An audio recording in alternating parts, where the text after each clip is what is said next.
மதிமுக, காங்கிரஸ் இவங்கலாம் வந்து அடுத்து இந்த தேர்தல் கூட்டணி பத்தி ஏற்கனவே வந்து டிஎம்கே கூட்டணி வந்து இன்டாக்ட்டா தான் இருக்கு. ஒண்ணும் பிரச்சனை இல்ல.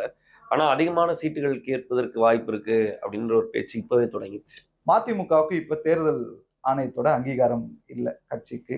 அப்படிங்கிற போது ஒரு 8 எம்எல்ஏக்கள் இருந்தால் மதிமுகவுக்கு தேர்தல் ஆணையத்தினுடைய அங்கீகாரம் கிடைக்கும். இன்னொரு பக்கம் பார்த்தோம்னா 2 எம்பியாவது இருக்கணும். இப்ப 2 எம்பி இல்ல. அவர் ராஜ்யசபா இது முடியுதுன்றதுனாலயும் துரை வைக்கம் மட்டும்தான் அப்படிங்கிறதுனால. அப்ப என்ன காலகட்டம் அப்படி பார்த்தா 8 எம்எல்ஏக்கள் தான் அடுத்த ஆப்ஷன். ஏன்னா இப்ப விசிகாவுக்கு வந்து தேர்தல் ஆணையத்தோட அங்கீகாரம் பெற்ற கட்சியா இருக்கு.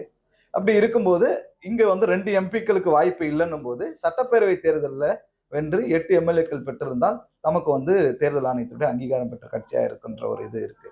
அப்ப 2 இலக்கங்கள்ல நாங்க வந்து சீட்டு கேட்போம் அப்படின்னு சொல்லியிருக்காரு. 6, 8, 10 அப்படின்லாம் போய் இப்ப கண்டிப்பா 10 அல்லது 12 கேட்கக்கூடிய சூழலில் மதிமுக இருக்கு. அத சொல்லியிருக்காரு. அதே சமயத்துல ஆட்சியிலும் அதிகாரத்திலும் நாங்க பங்கு கேட்க மாட்டோம்னு சொல்லியிருக்காரு. ஒரு கட்சி, ஒரு திராவிட கட்சி இந்த அளவுக்கு இருக்கிறது அப்படிங்கிறதும், இன்னொன்னு இந்த கால ஓட்டத்துல அந்த கட்சிக்கான அங்கீகாரம் கிடைக்கணும்ன்றது அவருடைய இயல்பான எதிர்பார்ப்பு. அதற்கான வாய்ப்பு இருக்கான்றதை திமுக தலைமை தான் முடிவு பண்ணணும்.